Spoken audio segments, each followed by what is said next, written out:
Oiê, para você que está me ouvindo aí, eu sou a Fernanda Lima e o Sem Vergonha é um podcast dividido em curtas temporadas.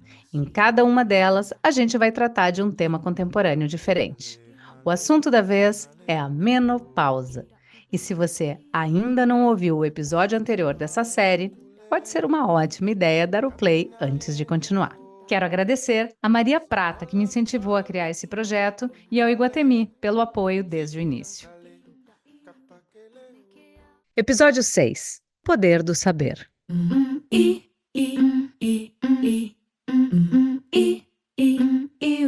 No episódio passado, eu falei sobre as minhas escolhas até aqui na busca por alternativas que não passassem pelo tratamento hormonal. Revi minha rotina do sono, minhas escolhas alimentares, meu estilo de vida como um todo e encontrei respostas que me ajudaram a melhorar alguns dos sintomas. Outros ainda não. Mas o que ficou claro para mim é que nem tudo é culpa da menopausa. A gente chegou até aqui criando hábitos cada vez mais nocivos à nossa saúde, acumulando funções impossíveis de dar conta e sem levar a sério o estresse que tudo isso gera. Isso tudo influencia. Não tem jeito. O que eu acho é que no fim tem lugar para tudo: fitoterápicos, terapias complementares e também, em determinados casos, medicalização. Mas é importante lembrar que para qualquer decisão que precise ser tomada, é fundamental ir atrás de informação, se aprofundar mesmo, tirar todas as suas dúvidas para que, munida de muito conhecimento, você saiba que decisão tomar ao lado de seu médico. Então, mesmo que a reposição ainda não seja um caminho para mim, eu quero sair do raso e saber tudo sobre o assunto. A começar pela palavra reposição, que já não é mais unanimidade nos consultórios, como me contou a doutora Luísa Cadioli, médica de família do coletivo Feminista, Sexualidade e Saúde, coletivo que inclusive tem uma cartilha fantástica sobre climatério e menopausa e que está disponibilizada de graça na internet. É só dar um Google. Doutora, você não fala reposição hormonal, né? Que nome você usa? A gente tem usado terapia hormonal da menopausa, mas para tirar essa ideia, porque reposição dá a ideia de que a gente precisa repor, né? De que tem algo que falta. E o processo da menopausa, ele é um processo fisiológico, com mais ou menos problemas, mais ou menos sintomas, a depender da pessoa, claro, que envolve, enfim, genética, e a vida, né? E sobrecargas. Mas a gente tem preferido usar isso, assim, né? Terapia hormonal da menopausa para justamente fazer esse questionamento, né? Quando a gente vai e tem os nossos hormônios medidos e a pessoa fala assim, seus hormônios estão baixos, qual que é o impacto que isso tem, né? De ouvir isso? Bom, é que tem algum problema, né? E pode ser completamente normal, né? Aos 60 anos, nenhuma mulher cis deveria ter os seus hormônios estrogênio, progesterona super altos, né? Então, acho que é mais um cuidado para que não fique parecendo que tudo precisa, né, ser reposto. Acho importante esse tipo de ponderação, porque a linguagem realmente importa e muito. São tantos nomes, tantos conceitos, que a gente acaba se perdendo nessa história toda. Saber nomear os sentimentos, os processos e procedimentos faz parte do aprendizado dessa fase. E o que eu percebi ao conversar com várias médicas é que, mesmo elas, tiveram que correr atrás de informação. Foi ao sentir na pele ou ao ver alguém muito próximo sofrendo com sintomas que foram, por elas mesmas, estudar mais sobre a menopausa e, por consequência, estudar mais sobre a terapia hormonal. Foi o caso da doutora Patrícia Valentini Melo, ginecologista e mastologista que se especializou no assunto. Quando eu tinha 40 anos, do nada, eu ali na mastologia, louca, né, trabalhando, comecei a ter muitos sintomas, mas não me toquei que podia ser. Então, eu tinha uma dor de cabeça, eu tinha, às vezes, uma insônia, essa melancolia. Aí depois isso foi evoluindo para os fogachos, né? Eu tinha um cansaço absurdo, absurdo. Eu chegava no trabalho, eu tinha que parar o carro, dormir 5 minutos para depois falar, vamos lá, Uau. arrastada. loucura, assim. E eu não sabia o que estava acontecendo, porque eu sempre fui a Duracell, né? E até que minha menstruação parou. E ginecologista não tinha me tocado, caí de paraquedas na menopausa. Então, mas eu estou contando tudo isso para dizer que na época, então todos os meus colegas ginecologistas falavam: ah, e agora? Imagina o que a gente vai fazer, né? Reposição hormonal não pode. Estava no auge. Foi 2005 isso, né? O estudo foi Hum. 2002. Aqui vale um adendo. A doutora Patrícia está se referindo ao Women's Health Initiative, WHI, um famoso estudo norte-americano que teve um dos seus ensaios publicado na mídia em 2002. Ele trazia resultados que associavam o uso de hormônios na menopausa ao aumento do risco de câncer de mama. A Patrícia vai explicar melhor mais para frente que não era bem assim, mas o que acontece é que a partir dali, muitos médicos deixaram de estudar o tema e ficamos com um hiato muito grande de conhecimento sobre menopausa e as possíveis alternativas para tratar os sintomas. Bom, feito parênteses, vamos continuar ouvindo a experiência da doutora Patrícia. Fui a vários profissionais, me trataram assim: ah, bem-vinda ausenta, você achou que ia ser Duracell a vida inteira? É assim mesmo, querida. E Tapinha nas costas. apenas foi difícil. Até que eu comecei a estudar por Homens conta ou própria. mulheres que te deram tapinha nas costas? Homens. Uhum. É, então. Garanto que se fosse neles, não ia, né? Se fosse Se neles, fosse eles nele, iam já se debruçar. tratamento já na hora, né? Com certeza. E um me falou ainda assim: ah, você está muito poliqueixosa. Caramba, é cada Ah, uma. já que você está poliqueixosa, está se queixando muito, vai um remedinho aqui. Eu assim, gente, até que eu fui procurar saber o que estava acontecendo no mundo em relação a esse assunto. E é aí que eu conheci a medicina funcional. A medicina integrativa nem existia na época, esse nome, pelo menos. Mas eu trabalhava sempre integrando tudo para tratar de câncer de mama. Eu sempre gostei disso e continuei atrás dessas informações. Aí fui estudar fisiologia humana de novo, fui estudar nutrição funcional, porque nesses estudos eu fui entendendo que o estilo de vida era super importante, coisa que a gente não estudava na época, e que a nutrição, a alimentação era super importante. E aí eu descobri um mundo novo, a história dos hormônios, que na época a gente chamava de bioidênticos. Imagina, eu nem sabia que existia nessa época, né? Como ginecologista. Vi que existia o hormônio transdérmico, o gelzinho e tal. Bom, aí fui fazer um tratamento todo holístico, assim, integrado. Nessa época, eu ressurgi das cinzas e aí eu falei, olha, não posso negar de passar essas informações para qualquer mulher que sente na minha frente no consultório, porque quando eu me queixei, eu mesma estava me sentindo. Será que estou com um problema psicológico? Porque ninguém entende o que eu quero dizer, não sou eu mais, e ninguém me entende. Então, será que isso é o quê? Um problema psicológico? Será que só eu que estou vendo isso e ninguém mais? Que E aí, solidão, hein, doutora? totalmente, essa é a palavra, solidão completa. E eu fiquei mal, porque eu falei, acabou, né? Agora eu estou na menopausa, Fazer acabou, tricô, não tenho o que sentar numa fazer, cadeirinha, virar esperar a morte vovó. chegar. Cansada, não consigo nem trabalhar direito, exasperada. Nossa, mas era isso que eu pensava mesmo. Eu fiquei trabalhando muito isso na terapia, e até que eu ressurgi mesmo das cinzas, eu falei, não, nenhuma mulher vai ficar sem essa informação. E por isso que eu comecei a trabalhar em relação a isso, e depois vieram as mídias e tento colocar informação para o máximo de pessoas se conscientizarem, né, de que tem sim uma luz no fundo do túnel e não é tão longe esse fundo do túnel, esse fim do túnel, né? Tá. Então, peraí, o que eu estou entendendo de conversar com tantas especialistas é que em 2002, então, saiu esse estudo que dizia que a reposição de hormônios causava câncer, de uma maneira geral, câncer de mama, né, eu acho. É isso? Aumentava risco para, não é que causava, mas a informação que ficou na mídia foi essa, realmente. Causa Que, câncer, não faz. que a reposição hormonal aumentava o risco de câncer. Isso aconteceu em 2002, ontem, né? Basicamente ontem. Aí todo mundo ficou com medo, né? Inclusive os estudos pararam ou diminuíram, né? E criou-se um estigma brutal. As mulheres não quiseram mais fazer também, e agora seria uma retomada e já com uma tecnologia mais avançada de hormônios que seriam os bioidênticos. É isso? Na verdade, quase isso. Os estudos eles não pararam, inclusive aquele estudo, que é o estudo WHI, né, que você está falando, ele tinha vários braços que a gente chama, né? Vários grupos de mulheres recebendo os hormônios. Um grupo só que parou, os outros Uhum. continuaram. E vieram Uhum. as revisões desse mesmo estudo e que não saíram na mídia e quase ninguém foi atrás. Mas as revisões foram muito interessantes.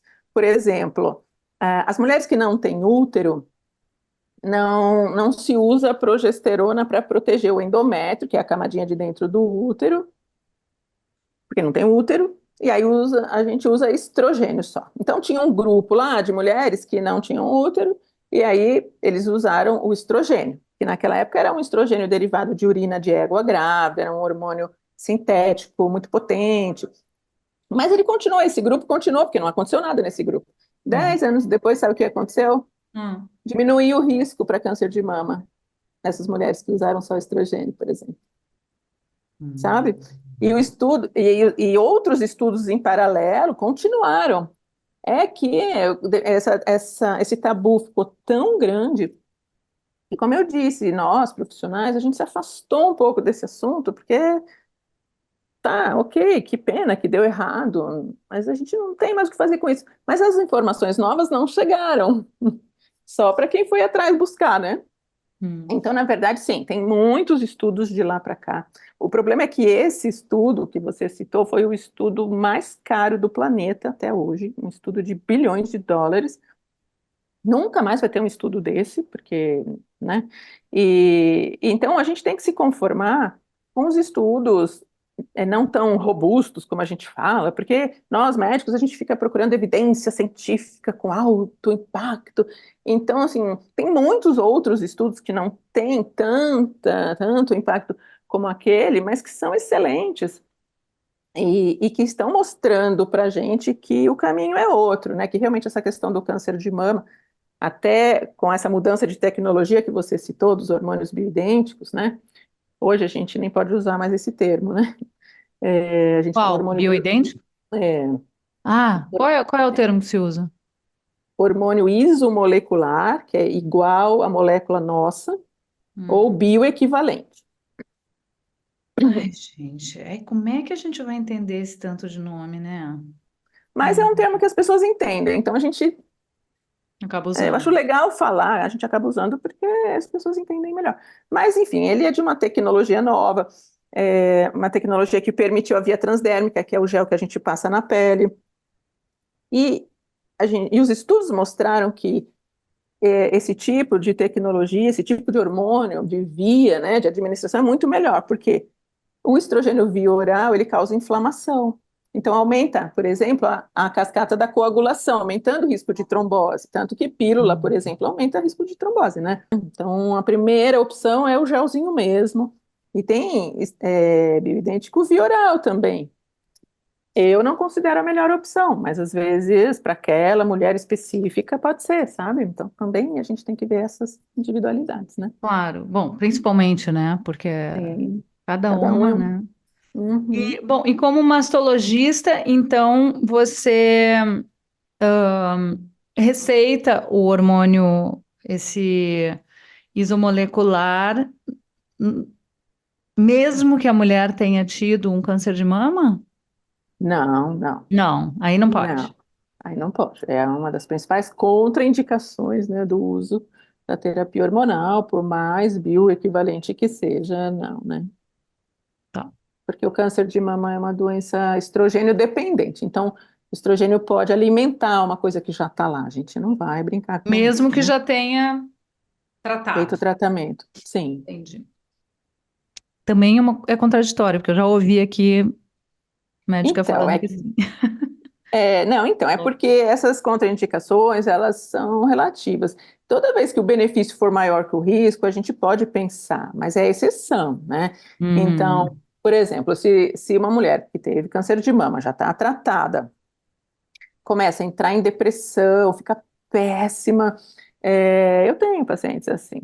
E praticamente não vivem mais.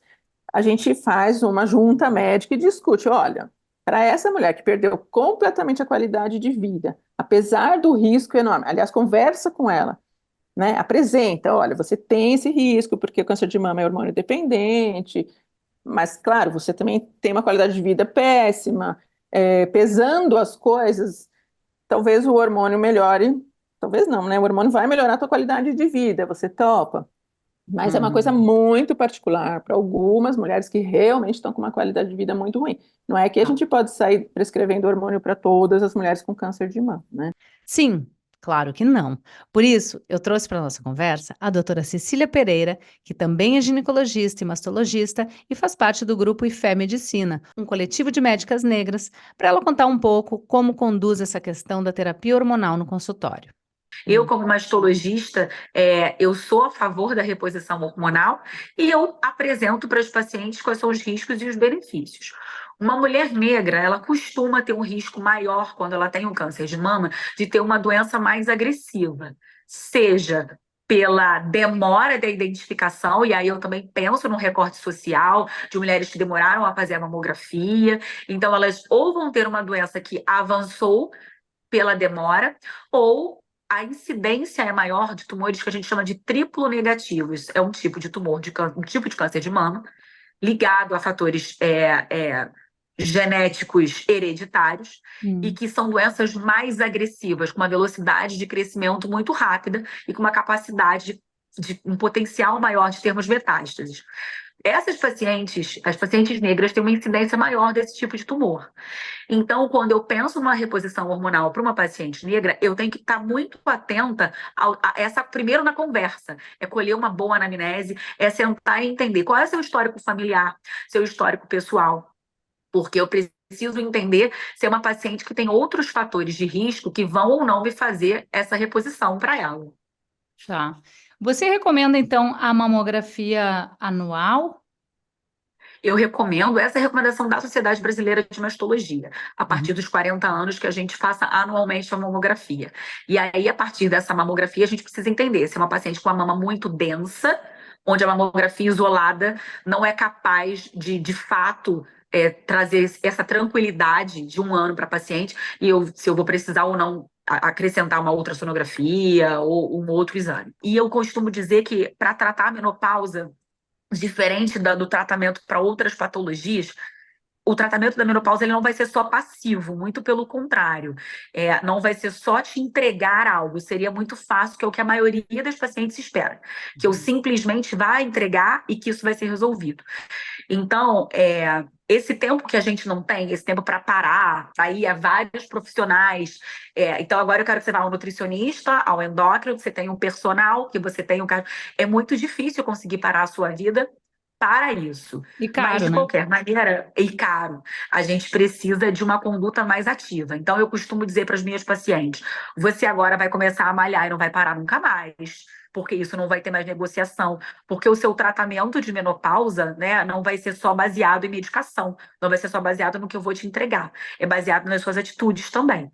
Então, o seu padrão alimentar vai precisar ser diferente.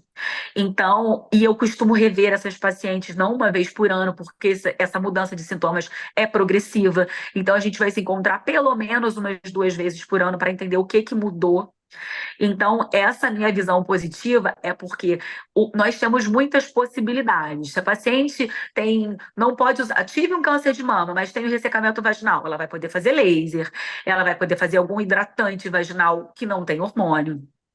Se ela tem queixa de fogacho, ela vai poder fazer reposição. Se ela tem queixa de sono, a gente hoje tem tanto medicações alopáticas como alguns fitoterápicos que vão melhorar. Então, a minha possibilidade é muito grande. Nem sempre eu acerto de primeira, né? Nem ninguém vai acertar, porque você pode gostar mais de um tipo de tratamento e outras pessoas de outro. Então, Hum. a minha visão positiva tem a ver com as possibilidades que eu entrego. Além da doutora Cecília, eu também conversei com a doutora Gelde Stoquero, ginecologista, pioneira em reposição no Brasil, grande especialista no tema e que escreveu, lá na década de 90, o livro Viver Melhor Após os 35 Anos, que já naquela época falava sobre menopausa e climatério. Olha só. A doutora Gelde me explicou que a terapia hormonal acalma o cérebro, digamos assim, já que ele ainda está se acostumando com a queda da produção do estrogênio e da progesterona no nosso corpo. O comando da mulher é cerebral. Então, o cérebro, ele demora para aceitar a mudança da produção ovariana. E o que faz a reposição? O cérebro não sabe de onde está vindo o hormônio. Se é do ovário, você está recebendo ele de fora. Tá? Então, o hormônio vai acalmar o cérebro para que ele fique um pouco menos agitado. E aí, cada mulher, o cérebro dela aceita diferente a queda hormonal. Tem mulheres que a queda hormonal é mais lenta e o cérebro se acostuma melhor. As mulheres de menopausa precoce sempre são mais súbitas, o cérebro dela, elas estão um pouco menos preparadas. Tá. E aí, tem que ter muito a ver a confusão entre idade e menopausa. Que o envelhecimento, ele vai acontecer, independente dos hormônios ou não. Então, muitas queixas são do envelhecimento, ou seja, no homem ou na mulher, tem hormônios repostos, vão ter as queixas do envelhecimento, que elas são reais. E é isso que eu acho que tem hoje em dia um pouco da confusão de entender que o hormônio não faz tudo, ele não vai impedir o processo de envelhecimento biológico. A Claro. gente pode, né, ele não impede isso. O hormônio, ele vai ajudar algumas coisas, ele não vai impedir o envelhecimento biológico. Sim, o hormônio, então, vamos dizer, ele vai regular um pouco o sono, né? Tirar essa questão da insônia, consequentemente, a névoa mental vai começar, né, a melhorar, porque você vai dormir melhor, vai Você tirar vai um ter pouco menos dos dor, calorões, né? vai melhorar a lubrificação das mucosas, tá? Uhum. Mas não E, vai claro, ficar com a pele de 30 anos de novo, né? Não é sobre isso. Definitivamente não é sobre isso. Eu continuo achando que se você chega num momento em que está impossível lidar com sintomas, que eles estão comprometendo a tua qualidade de vida, não tem por que não procurar uma especialista e entender os benefícios da terapia hormonal nesse caso específico, que foi o que a Marina Persson fez. Conta pra gente, Marina. E a verdade é que eu tive muitos sintomas mesmo. E o que mais me incomodava eram os calores, porque isso me atrapalhava muito o sono, e aí o sono impactava em todo o resto. E eu decidi por fazer reposição hormonal. E o que me deixa um pouco chateada é o fato de que eu sei que nós mulheres que hoje decidimos pela reposição hormonal, a gente faz isso um pouco no escuro, né? O que acontece é que a gente, no fundo, está experimentando, né? Então, eu me sinto um pouco como uma cobaia involuntária, mas porque realmente, para mim, a diferença na qualidade de vida é brutal, né? E eu sei que isso é uma questão para muita gente. Bom, primeiro, claro, eu estou falando de um lugar de privilégio, eu tenho acesso a tudo isso, eu tenho acesso a bons médicos, acesso a exames, acesso ao próprio hormônio, que é caro, né? Mas eu também tenho acesso à informação e acho que é uma decisão muito pessoal, não foi uma coisa fácil, não foi que eu decidi desde sempre que eu ia fazer essa reposição hormonal, mas é porque a minha qualidade de vida realmente estava me chateando. Olha, eu já cheguei a ser chamada de tola por não optar imediatamente pela terapia hormonal. Mas a real é que na menopausa não tem certo para todo mundo e nem errado para todo mundo. É caso a caso, é médica com paciente, é você com seu corpo. O que é evidente é que quem opta pela terapia hormonal na menopausa não pode sair fazendo sozinha e se automedicar. Nesse caso, e em casos de sintomas acompanhados por outras doenças, é fundamental o acompanhamento médico especializado. Eu continuo ouvindo muitas médicas para conseguir decidir como seguir. E uma amiga que teve uma experiência parecida com a minha, com muitos sintomas e também muitos receios, foi a Angélica. Mas eu resisti muito em fazer a reposição também, porque existem muitas. Fala-se muito, né? Tem coisas que as pessoas falam sem saber e as informações eram muito truncadas. Então eu fiquei muito na coisa mais natural, chazinho disso, coisa daquilo, e os sintomas aqui, fortíssimos. Então, quando realmente sofrendo já com isso durante uns 2 anos, com 45, 46 anos, que eu fui procurar realmente um endócrino que começou a me direcionar para a reposição. E aí, quando eu iniciei a reposição, depois de, sei lá, 1 ano mais ou menos, eu comecei a me sentir bem. Demorou também, é um processo mesmo, né? E hoje, enfim, na verdade, eu me sinto melhor do que antes, né? Acho que quando você necessita mesmo, no meu caso, né? Como eu precisava mesmo dessa reposição e eu não tinha nenhum indicativo também negativo para ela, a minha vida mudou completamente para melhor. Então, sem dúvida, é uma nova fase, mas que pode ser uma fase boa, não precisa ser uma fase de sofrimento, como eu vivi, por exemplo, por falta de informação e de bons profissionais ao meu lado que me indicassem o caminho correto. Uma leve reposição hormonal também te ajuda a te dar um tchan, porque os sintomas são horríveis, né? O caloraço, o fogacho, o sono que muda, o despertar no meio da noite, tudo isso é terrível. A secura, a falta de libido, a falta de energia. Então, um pouquinho de reposição tem muito efeito. Pelo menos em mim teve um grande efeito. Eu faço uma coisa mínima, mínima, mínima. Essa voz aí também é bem conhecida, né? A Drica Moraes, que tem um histórico de câncer, optou pela terapia hormonal, mesmo em doses mínimas, como ela mesmo falou. Tá vendo como cada uma tem um jeito de lidar? E é essa a intenção desse podcast: trazer um leque de respostas de pessoas sérias e estudiosas do tema para que a gente possa pensar melhor nas nossas escolhas e consiga entender o que está acontecendo com o nosso corpo nessa fase da vida. E mais do que isso, que a gente consiga aceitar que algumas mudanças vieram para ficar. A menopausa é para sempre? Ou tem uma hora que essa fase ruidosa e confusa passa? No próximo episódio, eu vou conversar com mulheres que estão alguns anos na minha frente para elas me contarem o que o futuro me reserva. Só vem Sem Vergonha.